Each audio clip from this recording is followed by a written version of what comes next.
স্বাগত গ্লোবাল টাইমে বিশ্বের নানা প্রান্তের খবর নিয়ে আপনাদের সঙ্গে আছি আমি তানিয়া হারুন। যাচ্ছি পুরো খবরে। রাশিয়া ইউক্রেন যুদ্ধের ৩ বছর পর আরও অস্তিত্ব সংকটে ইউক্রেন। বদলে গেছে দেশটির মানচিত্র। ইউক্রেন হারিয়েছে তার ১১% ভূখণ্ড। হাজারো মানুষের মৃত্যু, সেই সাথে বাস্তুচ্যুত হয়েছে লাখ লাখ ইউক্রেনীয়। বিশ্লেষকরা মনে করছেন দীর্ঘমেয়াদী যুদ্ধের পরও চালকের আসনে রাশিয়াই। দেনা পাওনার হিসেব কষে এখন মার্কিন চাপে জেলেনস্কি। ২০২২ সালের ২৪ ফেব্রুয়ারি ইউক্রেনকে পৃথিবীর বুক থেকে মুছে ফেলতে সর্বাত্মক যুদ্ধ শুরু করে রাশিয়া। অভিযোগ, রুশ বলয় থেকে বেরিয়ে পশ্চিমাদের সাথে সম্পর্ক, সেই সাথে ন্যাটোর সদস্যপদ আকাঙ্ক্ষা ঘিরে রূপ নেয় চূড়ান্ত সংঘাত। ৩ বছরে দুদেশের ইতিহাসের গতিপথ পাল্টে দিয়েছে এই যুদ্ধ। মস্কো বলছে অন্তত ৭ লাখ ইউক্রেনীয় সেনা প্রাণ হারিয়েছে তাদের হামলায়। জাতিসংঘের তথ্য বলছে ২০২৪ সালের শেষ নাগাদ ইউরোপ জুড়ে ৬৩ লাখের বেশি ইউক্রেনীয় শরণার্থী হয়েছেন। আর ২০২২ সালে আগ্রাসনের পর থেকে দেশটি প্রায় ১১% এলাকা নিয়ন্ত্রণ হারিয়েছে। বিশ্লেষকরা মনে করছেন যুক্তরাষ্ট্রের প্রেসিডেন্ট হিসেবে দ্বিতীয় মেয়াদে ডোনাল্ড ট্রাম্পের দায়িত্ব নেওয়ার পর বেড়েছে ইউক্রেনের সাথে দূরত্ব। কিয়েভকে অস্ত্র সহায়তা বন্ধ তো করছেই, উল্টো রাশিয়ার সাথে ইতিবাচক সম্পর্ক জোরদারে মন দিয়েছে নতুন মার্কিন প্রশাসন। বরং সহায়তার বদলে এবার কিয়েভকে হারাতে হতে পারে খনিজ সম্পদ। জেলেনস্কির ওপর রাজনৈতিক চাপ বাড়ছে। তাকে সহায়তা তো নয়, বরং যে অর্থ ফেরতের বিষয় উঠছে তাতে ইউক্রেন সংকটে চুক্তি মেনে নিতে তাকে বাধ্য করা হতে পারে। বিশ্লেষকরা এও মনে করছেন পরিস্থিতি বুঝে ইউরোপীয় মোড়লরাও হাঁটতে পারে ওয়াশিংটনের পথে। মাসুদ রানা, নিউজ 24। জার্মানির নির্বাচনে জয়ী রক্ষণশীল গণতান্ত্রিক দল সিডিইউ পরাজয় মেনে নিলেন ওলাফ শলস। জার্মানির ২১তম জাতীয় সংসদ নির্বাচনে বিপুল ভোটে জয়ী দেশটির কনজারভেটিভদের ফ্রেডরিক মের্জের রাজনৈতিক দল সিডিইউ নির্বাচনে জিতে সবাইকে ধন্যবাদ জানিয়ে দ্রুত সরকার গঠনের প্রত্যয় ব্যক্ত করেন নতুন জার্মান চ্যান্সেলর মের্স। মসনদ খোয়াচ্ছেন বর্তমান ক্ষমতাসীন দলের চ্যান্সেলর ওলাফ শলস। নির্বাচনে পরাজয়ের জন্য নিজেকে দায়ী করেন। জার্মানি ভোটে চ্যান্সেলরের গদিতে বসতে চলেছেন কনজারভেটিভদের ফ্রেডরিক মার্জের দল সিডিইউ। রবিবারের ভোটে জার্মানি কার্যত পরিবর্তনের পক্ষেই ভোট দিয়েছে। দেশটির নির্বাচন কমিশন জানিয়েছে প্রাথমিকভাবে প্রাপ্ত ফলাফলের সংসদে ৬৩০টি আসনের মধ্যে ক্রিশ্চিয়ান ডেমোক্রেটিক ইউনিয়ন সিডিইউ পেয়েছে ২০৮টি আসন। দ্বিতীয় সর্বোচ্চ ১৫১ আসন পাওয়া এবারে নির্বাচনে অভিবাসন নীতি কঠোর করার পক্ষের দল অল্টারনেটিভ ফর ডয়েচল্যান্ড। বর্তমান চ্যান্সেলর ওলাফ শলসের এসপিডি পেয়েছে মাত্র ১২১টি আসন। তার শরিক গ্রিন দলও সুবিধা করতে পারেনি। নির্বাচনে জিতে সবাইকে ধন্যবাদ জানিয়ে সম্ভাব্য নতুন জার্মান চ্যান্সেলর ফ্রেডরিক মার্জ দ্রুত সরকার গঠনে প্রত্যয় ব্যক্ত করেন। আমাদের উপর এবং ব্যক্তিগতভাবে আমার উপর আপনারা আস্থা রেখেছেন, তার জন্য ধন্যবাদ।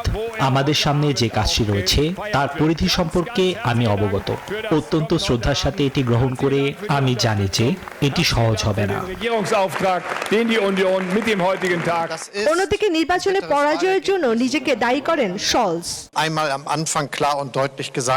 বিজয়ী দল সিডিইউ ও সিএসইউ দ্বিতীয় সর্বোচ্চ ভোট পাওয়া দেশটির চরমপন্থী দল এএফডির সাথে সরকার গঠনে অনাগ্রহ থাকায় রাজনৈতিক সংকট দেখা দিতে পারে বলে মত বিশ্লেষকদের। তবে বিরোধী দল হিসেবে দ্য লিঙ্কে, জোটের শরিক হিসেবে এসপিডি, গ্রিন ও বিএসভিকে সাথে নিয়ে নতুন সরকার জার্মানিকে এগিয়ে নেবে এমন প্রত্যাশা সকলের। চন্দ্রা, নিউজ 24। যুক্তরাষ্ট্রের বৈদেশিক সহায়তা সংস্থা ইউএসএআইডির ১৬০০ পদ বিলুপ্ত করছে ডোনাল্ড ট্রাম্পের প্রশাসন। শীর্ষকর্মীরা বাদে বাকিদের সবেতন প্রশাসনিক ছুটিতেও পাঠানো হচ্ছে।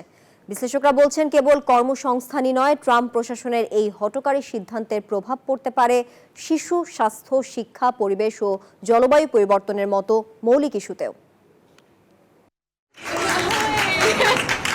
যুক্তরাষ্ট্রের আন্তর্জাতিক উন্নয়ন সংস্থা ইউএসএইডের কর্মীদের বেতন সহ প্রশাসনিক ছুটিতে পাঠানোর প্রক্রিয়া শুরু করেছে ট্রাম্প প্রশাসন। চাকরি হারিয়ে প্রিয় অফিস থেকে কেউ কেউ বিদায় নিচ্ছেন চোখের জলে। তবুও সংস্থার প্রতি তাদের বার্তা, তোমাকে বড্ড বেশি ভালোবাসি। দেশের বাইরে প্রভাব বিস্তারে যুক্তরাষ্ট্রের নরম কূটনীতির গুরুত্বপূর্ণ অনুষঙ্গ এই ইউএসএইড, যার ডানা কেটে দিতে ডিপার্টমেন্ট অব গভর্নমেন্ট এফিসিয়েন্সির যে উদ্যোগ তার অংশ হিসেবেই এদের ছেঁটে ফেলা হচ্ছে। দ্বিতীয় দফায় মার্কিন মসনদে বসে নানা ইস্যুতে তোলপাড় শুরু করেছেন মার্কিন প্রেসিডেন্ট ডোনাল্ড ট্রাম্প। শুরুতে 3 মাসের জন্য এই সংস্থার কার্যক্রম বন্ধ হয়। এরপরই এটিকে অপরাধী সংস্থা হিসেবে অভিহিত করেন ট্রাম্প প্রশাসনের উপদেষ্টা ইলন মাস্ক। এর পরপরই বন্ধ করা হয় এই সংস্থার কার্যক্রম। যুক্তরাষ্ট্রের এই উন্নয়ন সংস্থা বন্ধের ঘটনায় দেশে দেশে বেকার হয়ে পড়ছেন লাখো মানুষ। এর ফলে কেবল এনজিও খাত নয়, সামগ্রিক অর্থনীতিতেই নেতিবাচক প্রভাব পড়বে বলে আশঙ্কা করছেন বিশ্লেষকরা। মাসুদ রানা, নিউজ 24। হিজবুল্লাহর শীর্ষ নেতা ইসরায়েলি হামলায় নিহত হওয়ার 5 মাস পর লেবাননের সশস্ত্র রাজনৈতিক গোষ্ঠী হিজবুল্লাহর নেতা হাসান নাসরুল্লাহর জানাজায় অংশ নিতে লাখো মানুষের ঢল নামে। ইসরায়েলের সঙ্গে কয়েক দশকের সংঘাতের মাঝে শিয়া মুসলিম গোষ্ঠীর নেতৃত্বদানকারী নাসরুল্লাহকে হত্যার ঘটনায় ব্যাপক দুর্বল হয়ে পড়ে হিজবুল্লাহ। শীর্ষ নেতার হত্যাকাণ্ডের ঘটনায় মধ্যপ্রাচ্যে ক্ষমতার ভারসাম্যেও পরিবর্তন ঘটেছে। এদিকে সমাবেশ স্থলের ওপর দিয়ে ইসরায়েলের যুদ্ধ বিমান উড়ে যাওয়ায় নতুন করে উত্তেজনা শুরু হয়েছে। ইসরায়েলি হামলায় নিহত হওয়ার 5 মাস পর রোববার আনুষ্ঠানিক জানাজা হয় হিজবুল্লাহ নিহত নেতা হাসান নাসরাল্লাহর। শেষ বিদায়ে অংশ নিতে বৈরুতে জড় হন হাজারো মানুষ। হিজবুল্লাহ নিয়ন্ত্রিত দক্ষিণ শহরতলির একটি স্টেডিয়ামে নাসরাল্লাহর সমর্থকরা গণজানাজার জন্য জড় হন। 55,000 আসনের ক্যামিল চ্যামন স্পোর্টস সিটির স্টেডিয়ামটি জানাজা শুরু হওয়ার কয়েক ঘন্টা আগে থেকে পরিপূর্ণ হয়ে যায়। ইসরায়েলের সাথে কয়েক দশকের সংঘাতের মধ্যে শিয়া মুসলিম গোষ্ঠীটির নেতৃত্ব দেন নাসরাল্লাহ। এই সময়ে সংগঠনটিকে প্রভাবশালী সামরিক বাহিনীতে রূপান্তর করেন এই নেতা।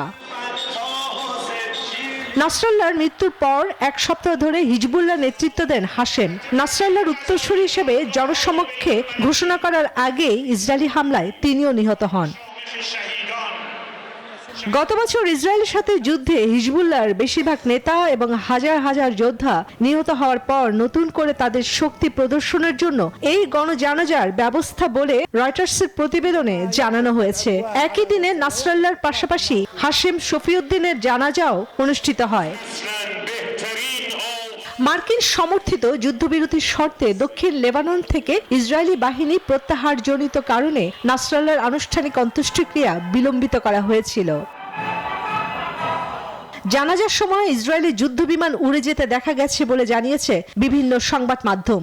একই দিনে দেশটির কয়েকটি জায়গায় বিমান হামলা চালানোর খবরও পাওয়া গেছে। এই ঘটনায় উত্তেজনা ছড়িয়ে পড়েছে পুরো লেবানন জুড়ে। চন্দ্রা, নিউজ 24। এবার ভারতের বাজারে প্রবেশের ঘোষণা দিয়েছে বিশ্বের সর্ববৃহৎ বৈদ্যুতিক গাড়ি উৎপাদনকারী প্রতিষ্ঠান টেসলা। গাড়িটির দাম কমাতে এটির উপর 20%-এরও কম শুল্ক আরোপ করবে ভারত। তা সত্ত্বেও দেশটিতে টেসলার সবচেয়ে কম দামি গাড়ি কিনতে খরচ করতে হবে 35 থেকে 40 লাখ রুপি। এই তথ্য জানিয়েছে global capital market company CLSA। সামনের মাসে দিল্লি ও মুম্বাইয়ে গাড়ি আনতে যাচ্ছে টেসলা। এজন্য আনুষ্ঠানিক কাজও শুরু করেছে তারা। তবে ভারতের বাজারকে ধরতে হলে টেসলাকে ভারতেই উৎপাদন কারখানা করতে হবে। দেশের ভাবমূর্তি উজ্জ্বল করতে প্রবাসীদের নিজ নিজ অবস্থান থেকে কাজ করার আহ্বান জানান মালদ্বীপের বাংলাদেশের ভারপ্রাপ্ত হাই কমিশনার। আন্তর্জাতিক মাতৃভাষা দিবস উপলক্ষে আয়োজিত আলোচনা সভায় প্রধান অতিথির বক্তব্যে এই আহ্বান জানান তিনি। মালদ্বীপ থেকে ইমরান তালুকদারের তথ্য ও চিত্রে ডেস্ক রিপোর্ট।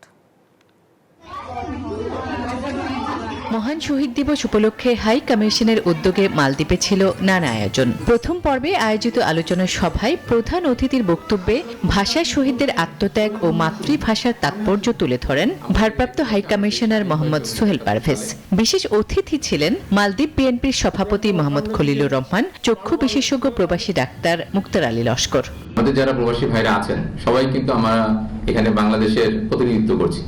আমাদের কাজকর্ম, আচার আচরণ সবকিছুর উপরেই আমাদের দেশের সুনাম কিন্তু এখানে ছড়িয়ে পড়বে।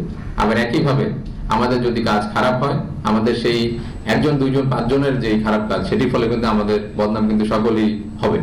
দিবসটি উপলক্ষে 2টি প্রামাণ্যচিত্র প্রদর্শন করা হয়। এরপর ভাষা শহীদদের এবং বৈষম্য বিরোধী ছাত্র আন্দোলনে নিহতদের রুহের মাগফিরাত কামনা করে দেশ ও জাতির মঙ্গলের জন্য দোয়া করা হয়।